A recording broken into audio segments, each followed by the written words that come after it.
From the New York City area, welcome to the Badass Counseling Show, where the master badass himself, Sven Erlandson, takes you deep and gives balm for the soul, baby.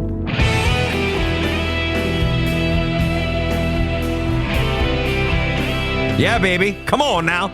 Here we go. Well, you are live with me for an episode of the Badass Counseling Show podcast. I am speaking to you wherever you may be. We have folks in-house right now fired up with their questions. We're on YouTube. We're on Facebook. We're on TikTok, and we're on Instagram down there. And I'm taking your questions live. We've got folks in from New Zealand, the UK, Montreal. We've got someone in from Perham, Minnesota. We've got Texas, Hawaii, aloha, and all points everywhere. And it's great to have you here. I'm joined in studio by, as always, KC over in the booth, though she's rolling her eyes at me. I don't know why. We'll talk about that later. I'm sure I'll get my ass kicked for something. And Rob the Rocket, what say ye? Well, you know, Sven, we do have dogs. We have a couple dogs, and we're also fostering a dog right now. Yeah, what have you got? Well, we've got a dachshund, a Chihuahua that we're fostering, and we have a multi mixed breed dog who's wonderful and a golden who's crazy. But we took them all to the local beach yesterday, and when we came back, they all needed a bath, so we threw them all in the shower. My wife does the cleaning of the dogs, and she accidentally used the dog shampoo on herself, and now she thinks she's a really good girl. That was a hell of a setup, and you stuck the landing, Rob. Well done. You know, call the papers. It doesn't usually happen. I'm proud of you, brother. Well, here we go. All right. No, that was good. I enjoyed that. A little comic relief from the jolly Joker himself. Very little. All right. Okay, here's how we're starting off. We're starting off with, I'm in the healthiest relationship I've ever been in. Congratulations. That's great. Looking to get married. Any questions I need to ask? Okay, first of all, fascinating you say looking to get married. That implies when, and let's just play with the idea that it's a man. Forgive me for my playing the odds, but in all likelihood, recognize it's probably a man, so we're going to go with that. What you're saying is he hasn't proposed yet. I'm looking, though. I'm looking for him to propose sometime soon. And so that implies that he has not yet, which is fine. And you're saying any questions I need to ask, which implies, are there any questions, either A, I need to ask him before, which is actually, if he hasn't proposed yet, this is great. This is the time to be asking those questions, or any questions I need to be asking myself. So you're really being deliberate and you're being advanced. You're doing it before the fact. And this is really smart, people. So take a cue here from Brit Brat Applejack. And I'm in the healthiest relationship I've ever been in, looking to get married. Any questions I need to ask? Yes. First question you need to ask yourself is, what percentage of me wanting to get married is driven by, this has always been my dream to get married? Nothing wrong with getting married partly for that reason. Nothing wrong with that. But what percent? 10%? 60%? Okay. And subsequent to that question would then be, is my desire to get married, is this dream I have or this vision I have for my life, is this causing me to skew my vision of my partner? Are you overlooking things? So that's another question. You should be writing this shit down right now, by the way, and putting this in your journal and go back and answer the questions later. Don't try to answer them now. Third question you should be asking yourself is, and this is going to be a tough one because you don't want to fucking answer it because you say, Carly the studio cat. For those of you following us on YouTube, Carly the studio cat was just walking across the production board. That's what you get when you're up there on YouTube. You see the whole thing going on. Anyway, the third question you should be asking, you're not going to like this question, Brit Brat, and it's simply this. Are there things that I have sensed up till now in dating this person that have not quite felt good? And have I said so? In other words, are you honoring your needs, your boundaries? And a boundary is something that doesn't feel good. A boundary should be there. You don't get to do that to me, and it needs to be called out. And it doesn't mean it has to be some giant attack and some, giant fucking thing, but it needs to be called out and addressed. Otherwise, it will continue. Or are you, worse, ignoring red flags? Now we got a problem. If you're ignoring red flags, you're doing it in all likelihood because you're hoping it'll go away. Or you're thinking, gosh, this is the best I've ever had. I don't want to lose it because surely it can't get any better than that. So I'll just overlook the red flags. And let me tell you something. You want a shit show later? Do that right now. If you're dating, do that. Ignore those red flags. The other question you need to be asking, you need to be writing these fucking questions down. You asked, I'm looking to get married. I'm in the healthiest relationship I've ever been in. What are the questions I need to ask? You need to be writing these questions down and go back to them in your journaling. The other question you need to ask is, am I feeling momentum? How much of my desire to marry this person is because momentum? And momentum is either internal momentum or external momentum. People around you saying, so when you get married, huh, buddy? You know, she's great. She's a catch, or he's a catch. When are you guys going to get hitched? All right. How much is you subjecting to just, it's the next thing to do, right? Versus, no, this is actually what I want. And him, this is actually what I want. And these are actually all questions he can be asking himself, or even you can be asking him, because now you're having deep motherfucking conversations. All right.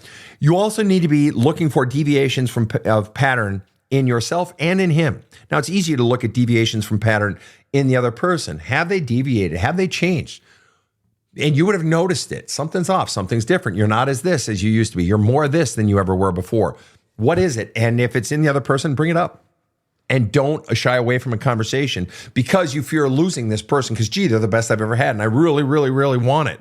All right. Because that problem, you really wanting the relationship and overlooking problems, that becomes this giant fucking tangled mess later. All right. So these are all questions you need to be asking of yourself. All right.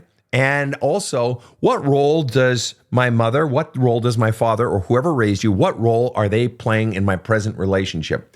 How much of my actions in this present relationship are a response to their external influence?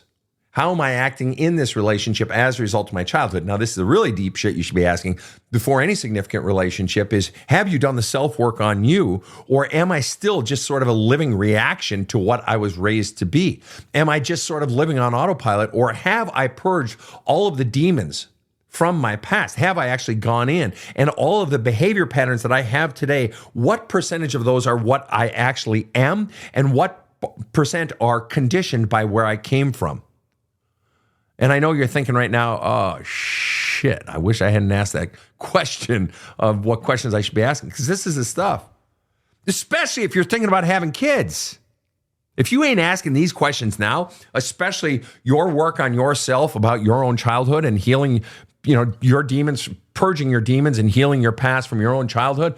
Oh shit, you think it's going to be easier to do that once you're in the relationship? No, but it's going to be necessary for you if you're going to have kids, if you're going to be a deliberate parent. So you sure as hell better be doing this now. This is so smart that you're doing this now. I really just think you're wonderful for doing this now. I mean that so sincerely. But now you got to dive in. And worst of all, you got to be willing to confront the fact that you may need to walk away or choose to walk away. It's like my brother told me, he owned a lot of real estate, bought his first apartment building when he was 24 out of college. And I had a good job, but he bought a 6-unit. And then he kept buying them. And he had like thousands of units, whatever the hell it was. Did very well. Retired from corporate America at 35 and then fucking retired from his building, sold them all when he was like 55, whatever. Very successful. But I remember the first thing he ever told me when I was buying my first house, and I was, 25, whatever, roughly. And my wife and I were, and he said, Sven, you have to be willing to always walk away. Even if it's the day of the signing of the mortgage, and you're about to take it over, even if it's signing day, you have to be willing to walk away. You can't fall so in love with something that it skews your vision of sort of reality and seeing the bigger picture. You can't be afraid to lose something or walk away from something. And it's never more true than when it comes to marriage and parenting. All right, next question.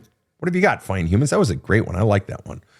Okay, we're going to tackle this one, but I'm only going to give it a couple of minutes. So it really can't be tackled in a couple of minutes. I think we're all going to agree, but I'm going to do it anyway because it is significant. Okay. And I'm going to deal with it on an interpersonal level, not a socio-political level. All right. And it's simply this. Any advice on how to deal with the amount of pain and suffering we're seeing in Gaza? All right. In our studio, among us staff, we've been feeling it. We talk about it a lot. It's connected to who we are and so forth. And we care a lot. As I said, I'm not going to get into the socio-political thing. And the reason is because I know shit from Shinola when it comes to this. It's such a complex problem and I know nothing about it. I really don't. All right. However, what I do know is human pain. And that was your question, Dylan. You asked, any advice on how to deal with the amount of pain and suffering we're seeing in Gaza? The pain and suffering you are seeing in Gaza or anywhere else in the world. You know, whether it's when the Boko Haram did that shit in Africa and stealing those 300 girls, or whether it's, any tragedy anywhere outside our back door, in our own cities, all right? How does the suffering of others impact ourselves? This is one of the great theological questions of life, spiritual questions of life, soul questions of life. Human suffering. The mere fact that you asked that question, Dylan, says that you are, and I'm based on the spelling of your name, I have no way of knowing if you're male or female, or non-binary, but it says you are a feeling person. It says you are a person who takes human suffering seriously. It says that you feel the pain of others. This is compassion. This is what it is to be human people. To feel the pain of others, and it hurts me to see others hurting, even though I have no connection to them. It's not my cousin. It's not my brother. It's not the little boy who gets hit by a car out in front of my house. The closer things get to us, the more powerful it is. It's not my own son getting hit by a car down in, he lives down south. No, it's someone I don't even know. Or maybe you do know some, or, you are connected. You do have Palestinian roots, or you do have Israeli roots, whatever it might be. Okay? But it's this connection to the suffering of others. This is why we suffer when we see our own child at 5 years old have to go in for their first cancer surgery. It's why I suffered when my son was in, as a kid, similar to Montessori, and another boy had sort of thrown him, and my son's head hit something, and it cracked his head open. And we had to rush there, and my son is crying, and we had to rush him to the hospital. And it's my wife and me, and I'm holding my daughter, and I couldn't even watch them, stitch my son's head up. And by that time, he'd stopped crying and so forth. My daughter's watching the whole thing. She's like 3, and she's like 2, and she's watching. It's like, whoa, whose kid are you? But to see others suffering, and the closer they are to us, the more it hurts us. We are connected, even if we don't know the people. Yes, we generally suffer more when it's someone close to us. So where am I going with this? Where I'm going with this is all the worst stuff in life comes out.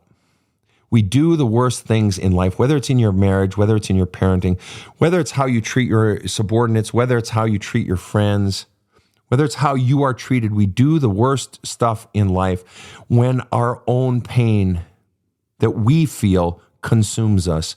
And that pain that we feel can be the surrogate pain. Feeling the pain of someone else can so consume me. And that's very often in life when we do the very worst stuff. Yet ironically in life, that's when we often do the very best stuff. When we feel that pain. And this is why, and I don't know if I've ever discussed it on the podcast. I know I've done a video tour on it, and I know I've written about it, but this is why one of the fundamental questions of life is, what do you do with your pain?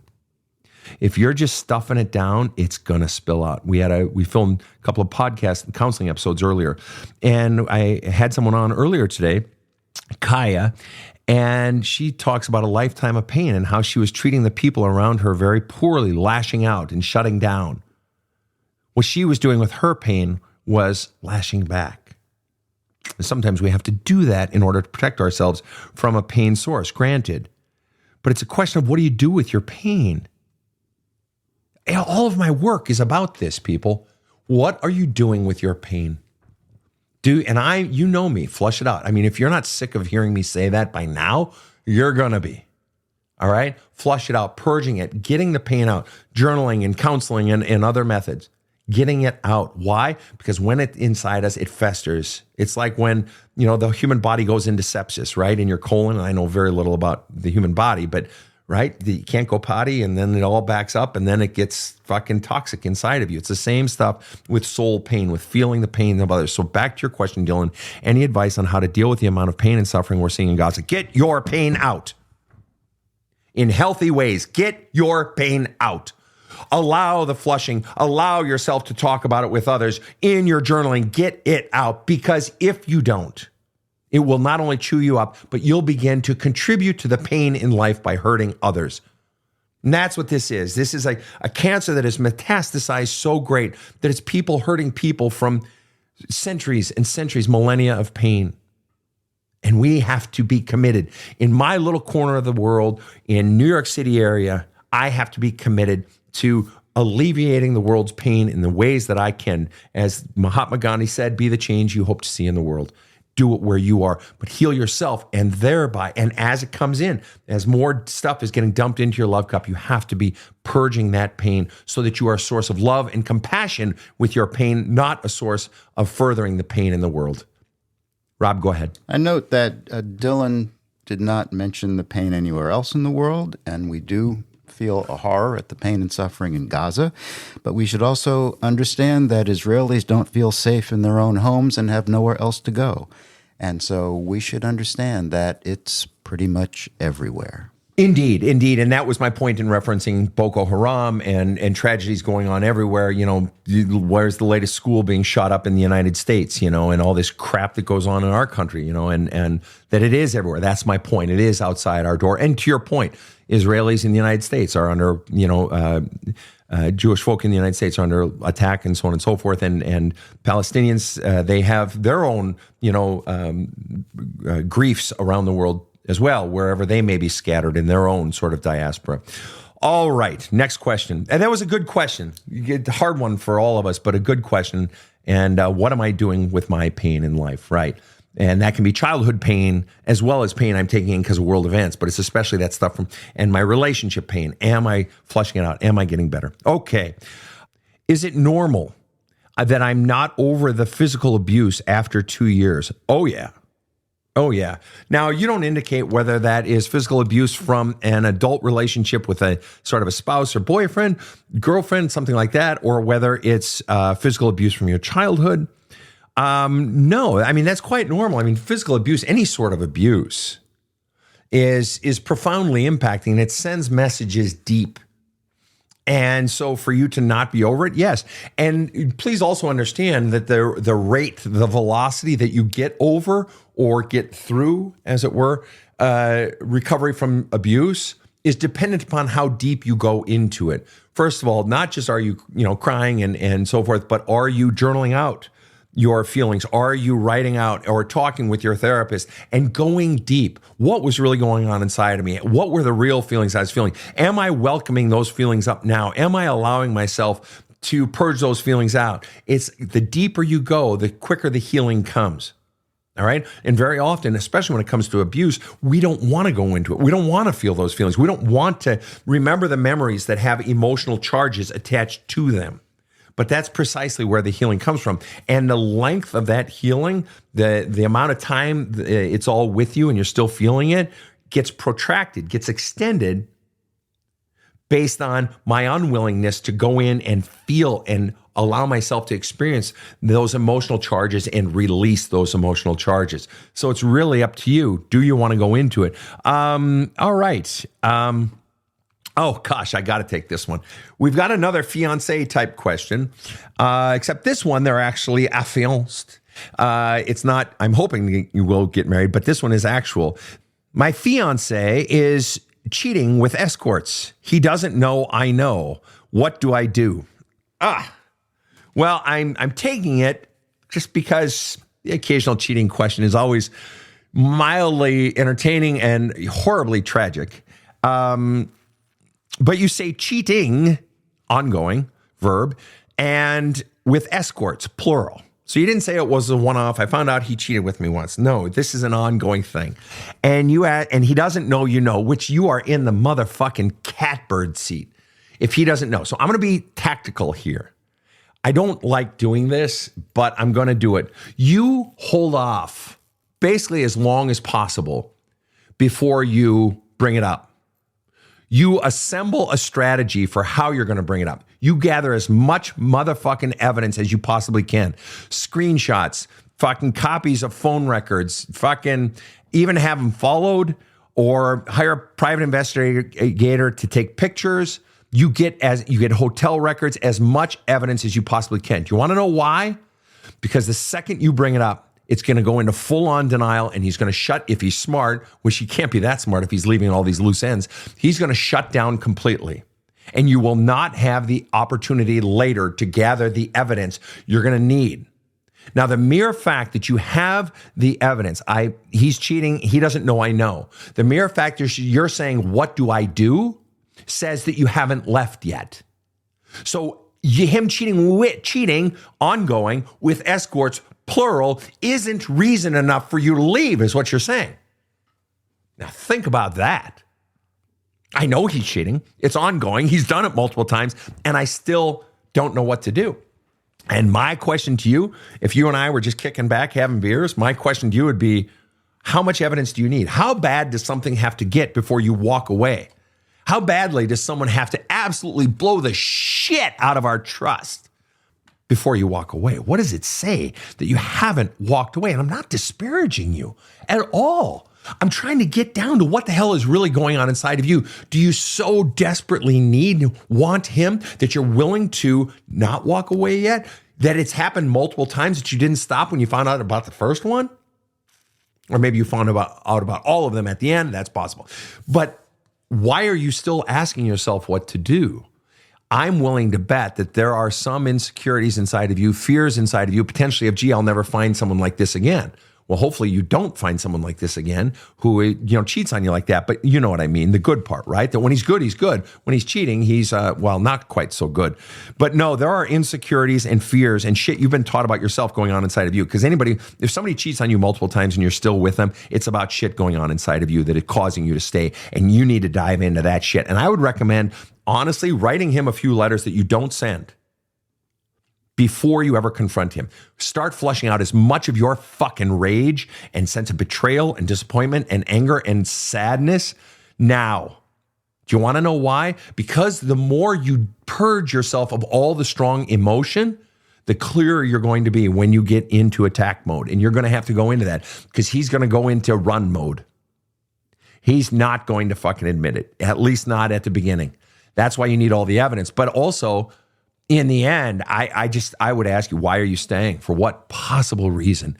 Because I can all but guarantee he's going to do it again and again and again, even after you catch him. Why? Because he's already done it again and again and again. He has a pattern of behavior that if you don't reject it, you are accepting it tacitly. And he's going to fucking swear up and down, oh, I've changed, oh, I'm different, or oh, it's not true. But it's all just bullshit. He just doesn't want you to leave. You want to know why? It's not because he wants to keep you and give love to you. He doesn't want his love source, who's been pouring love into him, he doesn't want to lose his love source.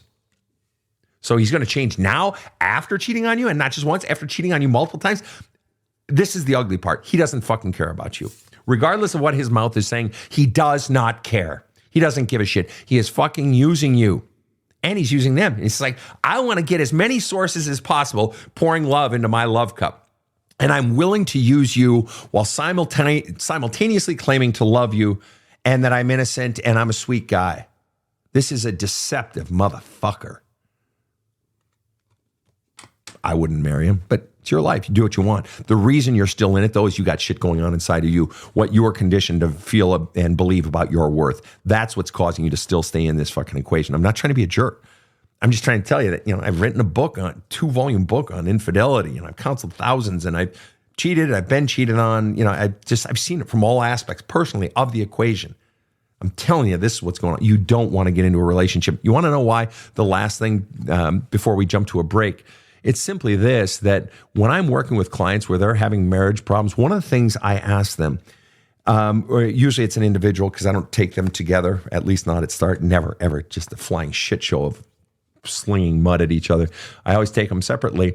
But as I'm drilling down with each person, particularly the person who feels, hurt or whatever, is I'll ask them the question, when did the troubles start? When did it start to go bad? Or when did you not feel it? Or when do you feel that you didn't feel it from them? Or whatever it is. And they'll pick, oh, it was 4 years in, really. And it was after his father died and blah, blah, blah, blah. Or it was, blah, blah, blah. And I'll say, well, wait a minute. He changed his behaviors then. Was he not exhibiting any of those behaviors prior to then?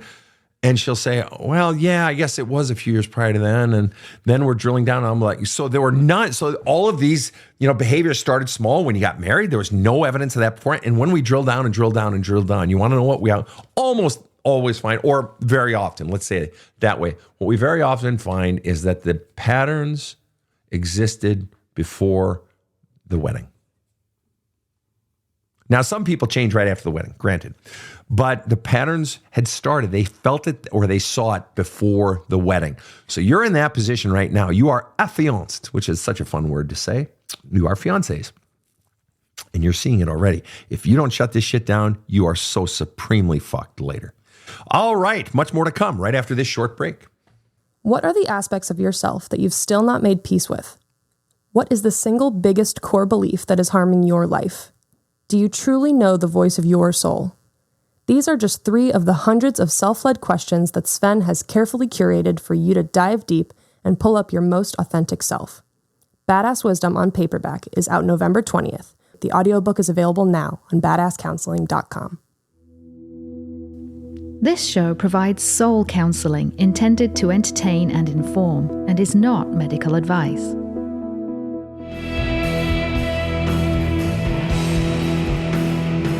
Now, back to the badass.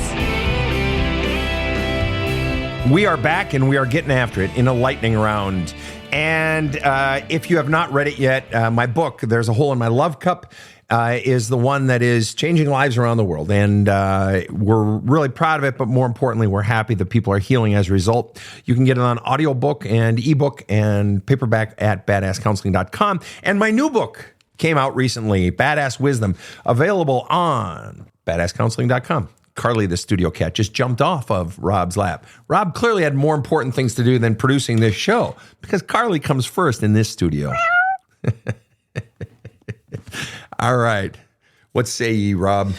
You did have a comment earlier from a listener who said, popping in to say your content and book were a big factor in my healing journey. Thank you, brother. Awesome. Thank you. I appreciate that. That was from YouTube. All right. I've got a couple of good questions here, and this is clearly a parent talking. It's clearly, well, it would presumably, assuming it's a heterosexual marriage, it is the mom talking, and the mom is saying this about her daughter. My girl said, I wish you and dad had divorced when I was 8, not 16. So there you go. Okay, so the quote part of the daughter is, I wish you and dad had divorced when I was 8, not 16. And then Iskew finishes by saying, so there you go. Okay, this is a great one. This is a pet issue of mine, and that is parents who say, well, we're going to wait and divorce after the kids are gone. I am so horrifically against that idea.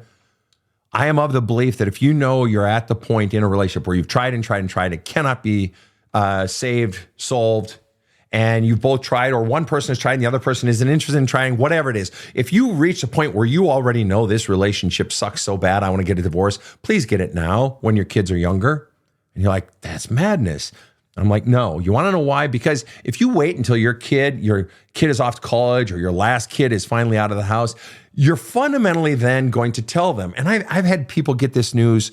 I had a woman say to me once, my parents told me that they were getting a divorce 4 months before my wedding. Can you fucking imagine the audacity, the selfishness, telling your daughter, oh, by the way, we're getting a divorce. Now, have we worked out the floral arrangements yet? It's like, and she said, it utterly destroyed my wedding. Not because mom and dad were combative at the wedding, because I was destroyed inside. You think waiting until your children are adults mitigates the pain, lessens it? Are you out of your mind? It makes it worse because you being together has been their reality longer. So the two people they love the most in the very world are now splitting up.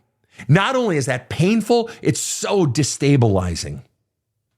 It's like it's like there's been an earthquake under the foundation of your very sense of identity. And you think doing that when your kid is 18 and off to college, or 21 years old and, new recruit in the military, and they're off at camp, blah, blah, blah, or Fort, blah, blah, blah.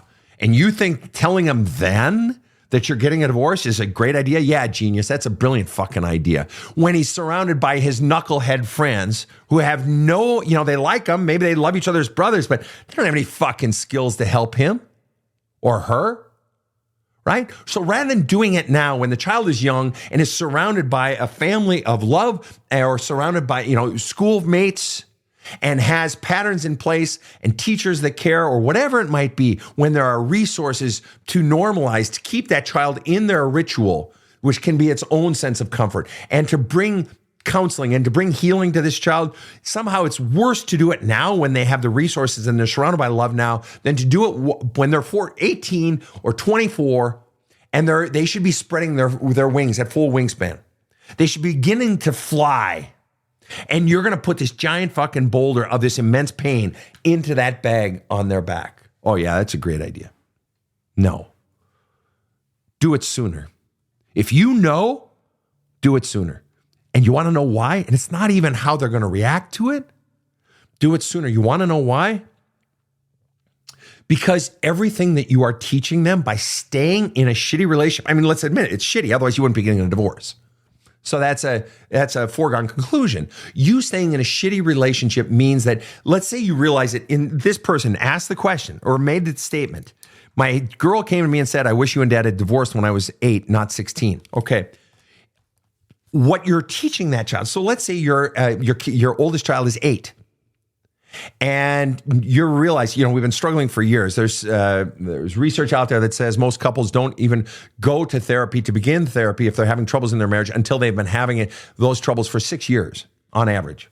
6 years. So let's just say you've been having problems since your oldest child was 2. Now your oldest child is 8. You've got 3 kids, whatever. And you're just both at the point where it's irreconcilable or one person is checked out or whatever it is. And you realize now at 8, that means from 8 forward for that child, as well as leading up to 8, what you are normalizing for that child is that this is love. Your children are watching. They're watching how you interact. Even if you keep all your fights behind closed doors, which a lot of couples don't, they're not just listening to what you're saying and your arguments. They're watching how you interact. If you have a cold marriage, or barbs that get delivered to each other, little sniping at each other. You don't think your kid is fucking seeing that? You're normalizing that this is what love is. And if you're not getting your love needs met from your spouse, where are you getting your love needs met? Oh, maybe you're using your children to get your needs for affection, attention, confirmation of your worth. So now you're siphoning love from the very person you're supposed to be giving love to, right? So now you're teaching your child that they're responsible for your feelings. Not good, people. Because it's a fucking child. That's not their fucking job. Or now the house is full of animus between all people, right? Or maybe your feelings are so overwhelming, your feelings of disappointment in your marriage, your feelings of no love coming in, or your feelings of anger at your spouse, that you're so consumed with your own feelings that you're not there emotionally for your child. So guess what the child learns? This is love. My own feelings as a child, being neglected, not mattering, this is what love is. So I got bad news for you. What happens when little Susie, now 17 years old, now 28 years old, let's say 17 first or 14 first, and she has her first boyfriend who does what? Pours some love into her love cup. And she's like, oh my God, I'm getting attention. I haven't gotten attention at home and I'm not getting the affection. Oh my God, Billy is the best. I love Billy so much. And I don't mean to be crude when I say, and now Susie spreads her legs. Why? She's getting love. Doesn't mean Billy's a bad person. He may be a lovely person, but she comes from such a destabilized state, such a state of low priority of believing she doesn't matter because she was conditioned to believe that by the love that you were teaching her. When you thought it was such a great fucking idea to wait until, Susie's little brother Tommy is 18 and Susie's now 22. That's when we're going to get divorced. Oh yeah, that's a great idea. Now, are there extenuating circumstances? Yes. Are there rare case exceptions? Yes. But what I'm saying is, or guess what else happens? Now, everybody likes to talk about narcissists. Guess what happens when Susie is now 27 and she's met Bobby, and Bobby's a lovely person in the beginning, but she doesn't know how to stand up for herself when Bobby's kind of a jerk or doesn't apologize. Or it's just like, he's like, you always got to give the guy attention. He's just like, always has to be the center of attention. Or he's Mr. Know-It-All, right? She puts up with it because she's got someone who she has fun times with and she really likes him and so on and so forth. And she allows those small things that in a normal relationship would be red flags, him, not apologizing and him taking advantage of her, not cheating on her yet, but, those sorts of things. But small things always become big things. And she's normalizing this, that being treated this way is okay, because she doesn't even think of it as a red flag, because this is the way she's always treated. Her feelings didn't matter. You want to condition your child to get into a relationship with a narcissist? Do that. Teach them at a young age that their feelings don't matter because you're so consumed with your feelings. Teach your child that love is cold and empty or brutal to each other. Teach them that. If you're in a relationship, this is why if you're in a relationship now with a quote unquote narcissist, or what I call an extreme taker, or if you're in a relationship where someone's hurting you or where you're neglecting your own needs and not having your own boundaries, zoom, take that jet way back to your childhood and pay it a visit because it's back there. Rob, speak. Interesting confirmation from a listener on YouTube who says, yes, separate, don't stay together if it isn't working. I lived it. I left home when I was older because it was too much, and I know that I was the only reason they stayed living together, so I left. Oh, God. And that's its own. I'm so glad you read that, Rob. Isn't it fascinating that that person knew it as a child? At some point, there was the cognition. They're staying together for me. They might even told the child, or the child might have overheard them. The pressure. So now, on top of the shitty love we're normalizing for the child, you're putting the pressure on the child that we're just doing this for you, kiddo. Almost like you better appreciate this, or even you owe us. But at the very least, it's like, don't fucking do that shit for me. Don't do that for me. But the pressure that the child feels, fundamentally, that the child is keeping the family together or is responsible for keeping the family together. And it's just like, you don't want to dump that shit on a child. And if they realize it later, you don't tell me, you don't think they're going to be resentful of you later? Oh, yeah. All right. Next question. What have we got, fine humans? Undoing jerk parenting. I like that. It's so hard. My mind goes crazy sometimes. Some days I'm doing things right. Some days I feel broken. I will always try to be the better person. I like all of that. Undoing jerk parenting. It's so hard. My mind goes crazy sometimes. Some days I'm doing things right. Some days I feel broken. I will always try to be the better person. Are you referring to your own jerk parenting? Like things you've done wrong in your own parenting? Or are you referring to the jerk parenting that was done to you? Or are you referring to your partner's jerk parenting of your kids and you're trying to undo the damage done by your partner? I'm going to take it as, I don't know which one, but I want to address your very last comment because it's slightly problematic. You say, I'm undoing jerk parenting. It's so hard. My mind goes crazy sometimes. Some days I'm doing things right. Some days I feel broken. I will always try to be the better person. If you're always trying to get better, that's one thing. But if you're always trying to be the better person, what's sometimes implied in that, if I'm trying to be the better person, it's like if I'm in a conflict with someone and, well, I'm going to be the better person, I'm not going to get emotional or raise my voice, right? And that can be a good thing. But very often when we're assessing other people's treatment of us, and we say, or a conflict we may be having is if we say, I'm going to be the better person, we oftentimes, what that translates into is I'm not going to allow myself to feel what I really feel. That's not good. Now, you don't necessarily have to direct those feelings at the other person, but you do need to feel what you're feeling, and you do need to allow yourself to get those feelings out. Being the better person is so often translated into just stuff down your feelings and what you really feel or your needs don't matter. Whereas being your best version of you means getting all that crud out. All right, next question.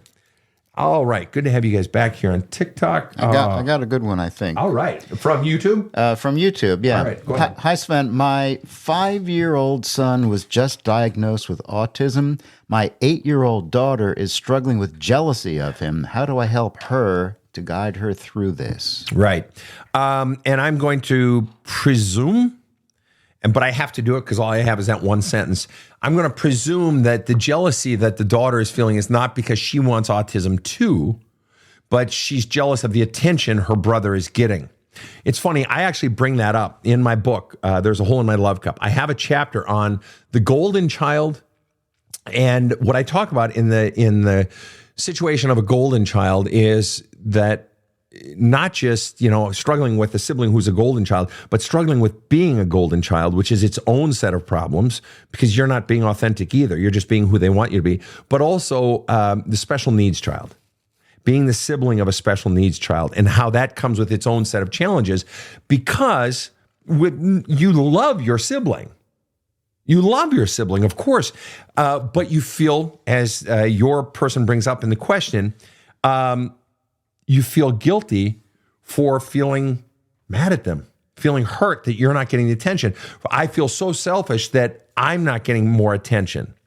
And so your daughter being jealous of your son actually makes total sense. And the wonderful part about that comment your daughter is making is that your daughter is indicating to you, without actually being able to say the words, because she doesn't have the language, she hasn't been taught to talk this way, or maybe you have, and God bless you if you have, is she's saying, I need more attention.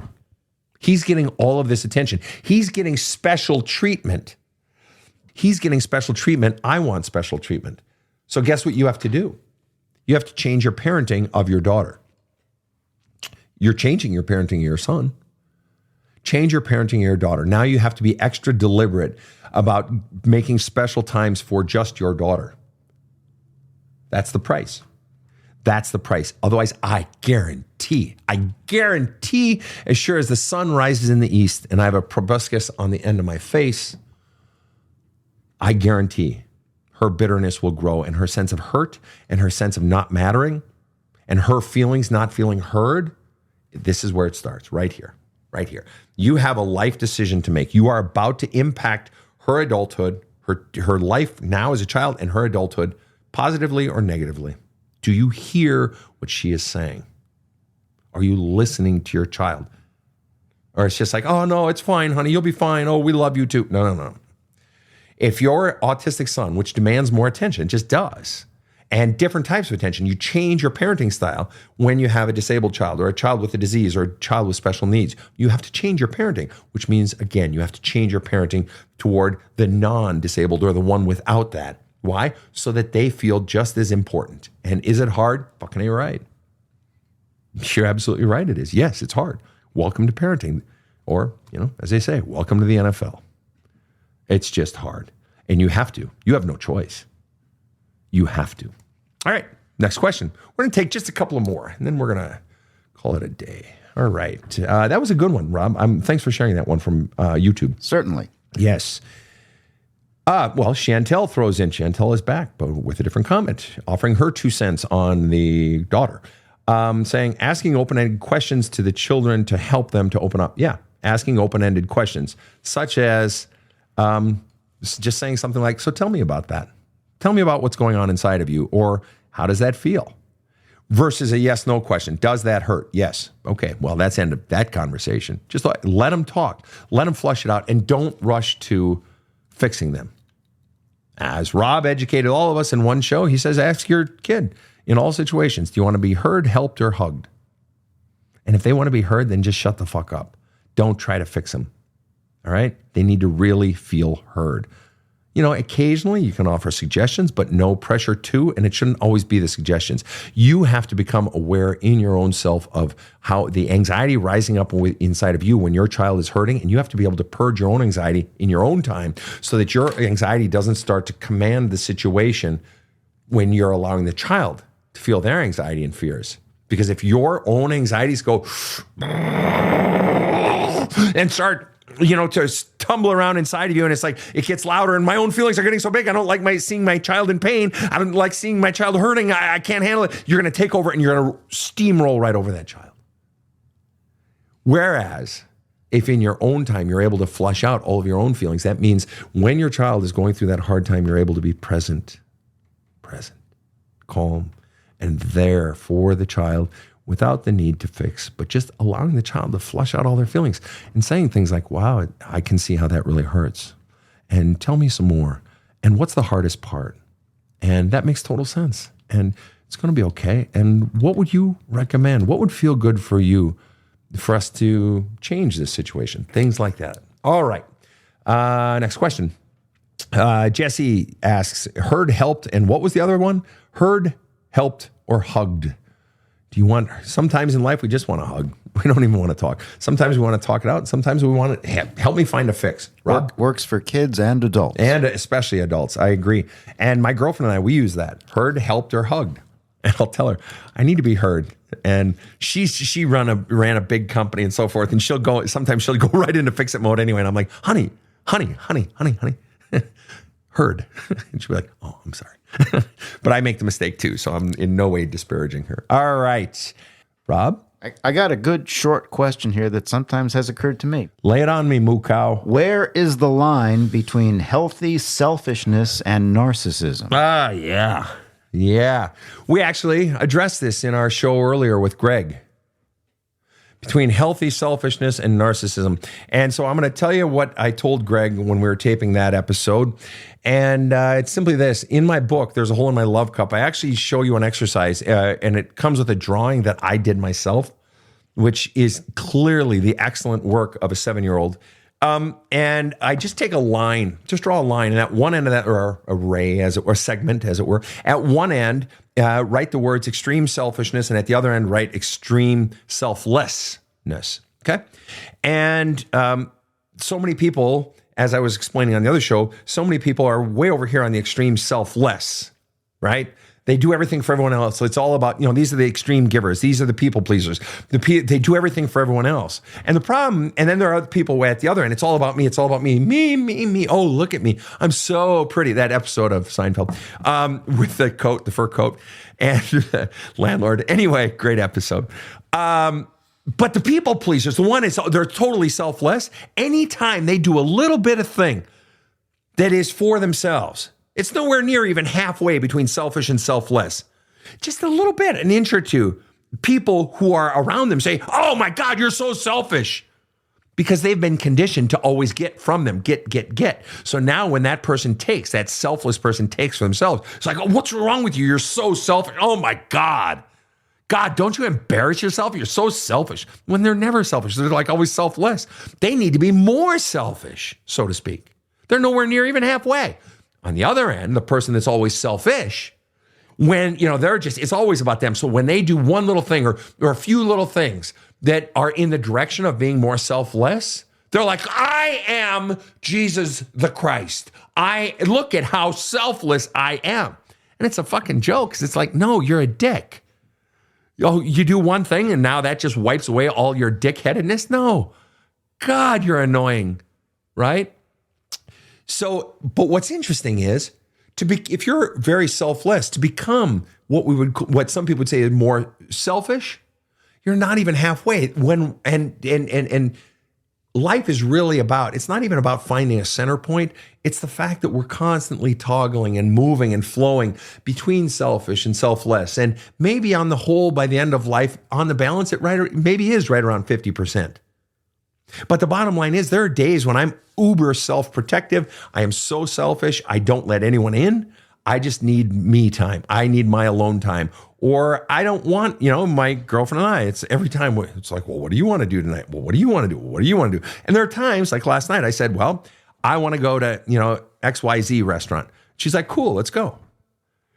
Where I just know what I want. And there are times when she knows what she wants or in my work or whatever. That we're constantly flowing between selfless and selfish. And so the question was, what's the difference between being selfish and sort of becoming a narcissist or being a narcissist? A narcissist, or what I call an extreme taker, let's leave narcissist to the clinical setting, let them have that word, even though it truly belongs to the classicists, but hey, why split hairs? Ovid, anyway, his whole story, Narcissus, Echo, etc. Anyway, the point is this, people. The point is this, a narcissist isn't as much, on the whole, selfless as they are selfish. That's the difference. Being healthy in your quote-unquote selfishness, which is such a pejorative term. If you're doing anything selfish, you're bad. No, it's that on the balance, I'm as selfish as I am selfless. Or maybe even I tilt towards selfless. But as you get further and further from the center, the balance between total selfless and total selfish, as you get further and further from the center, if that becomes sort of a permanent resting spot out there towards selfish, if that's where you tend to spend most of your time, you're not constantly flowing back and forth all the time, going extreme selflessness and, some selfishness. If there's no flow, that's when you know you're a fucking narcissist, or that's when you know you're with a narcissist. That's when you know you're with an extreme taker, that they're not giving. They're not conceding arguments. They're not looking at their own problems. They're not apologizing when they've hurt you. They're not owning their problems. Those are acts of giving. It's giving to you my weaknesses. It's giving to you, allowing you to see my failures, my fuck-ups, my insecurities, my dreams. That's an extreme taker. But someone who goes through and is both, and there's this constant movement between, protecting me and doing what's right for me, but also giving to others and giving to you. That's someone who's in a healthy state. Feel like we nailed that one, Rob? Yes, and the same listener says, so I guess it boils down to making sure you have enough in your cup to pour into others. That's right. And I just put up a post yesterday, day before, about quick. If you want to do a very quick health assessment of your relationship, think of it in these terms. Take a look at it honestly in these terms. You have an emotional bank account between you and your lover, or let's say it's your relationship with your brother or whatever, whoever it is. Are you making, except not children, because that's a different story. Is there an accumulation in the emotional bank account, or is it constantly on empty? First of all, are you both making deposits that over time roughly equal out? There's nothing wrong with taking withdrawals from an emotional bank account. That's what a relationship is. There are going to be times where I need you to be strong for me, or I'm hurting now, I need the floor. I need the attention. And there are times when I'm happy to give you the attention because you've made so many bank deposits into the emotional bank account of us. But what happens is when relationships become unhealthy is when one person is generally making withdrawals and the other person is generally making deposits. We got a problem, people. Or when both people are making withdrawals, it's like, well, hell, when it gets to that, I mean, let's just blow up the fucking bank. I mean, we're done, right? But if you are in a situation where you're making all the withdrawals and the other person is making all the deposits, or vice versa, you got a problem. That is not a healthy relationship. Rob? Before we close, people are asking about your new book. Honestly. Good. And I actually saw a few comments here. The new book is, the title is Badass Wisdom, and it is a 365-day daily meditational / inspirational / punch in the face. And Rob and I recorded it together. He did all the mastering and actually contributed the music as well. The music that begins and ends each of the days is an old Scandinavian folk tune that Rob, being the accomplished musician that he is, he played and scored it, but did all the audio mastering. And so it's a daily, starts with a quote, has a little anecdote or some deep thoughts, and then ends with questions. And the intent is to give you something to journal about every day, or at least chew on every single day, to take you deep, so that you're constantly going back to the state of depth and looking at the hard shit of life and getting it out of you and ruminating on it, because that's where healing comes from. Again, the title is Badass Wisdom. I think the subtitle is a daily motivational to take you deep and kick your ass. Yeah, I had to swear. Wouldn't be me if I didn't swear. Although in Love Cup, and there's a hole in my Love Cup, I have no swearing in this book. Can you believe it? I had someone say, "Man, I bought your audiobook for Love Cup, and I was really disappointed. You don't swear at me in that one. I just missed it." It was so long ago. No, I was worse then. And I don't really swear. I think we bleeped out most of the swearing in Badass Wisdom, didn't we, Rob? There are a few beeps, yes. Yes, and I think there may be a shit or a hell somewhere, but nothing. All the fuckery is bleeped out for you and your listening pleasure. So that's Badass Wisdom. It's available presently on audiobook and only at badasscounseling.com. No, I do not put it up on Audible, because Audible does not do nice things to its authors and their royalties. So it's only available at badasscounseling.com, and you can buy it, and then the email gets sent to your email inbox or your spam folder, whatever, and then you have full access to that book. It's 366 days worth. I even took care of those folks who care about leap year. But yeah, really proud of that book. It'll be coming out as paperback and ebook just now in the next couple of weeks. So I strongly recommend you get that, especially either A, you're just starting out and you want a day-to-day thing instead of the deep dive of Love Cup, or you want to go to Love Cup second, but it's also intended for people who have been doing some of the work or all the work of Love Cup and sort of want something new and the next level. That's Badass Wisdom. So again, that's available at the website, badasscounseling.com. Thanks for asking, Rob. And the book, now when this podcast is available, will be available also. Oh, for sure. This podcast won't come out till what? December 17th. Yeah. Happy December. Happy December. Yes. So, fine humans, for those of you, when this does come out in full swing of the holiday season, I hope you are enjoying your holidays.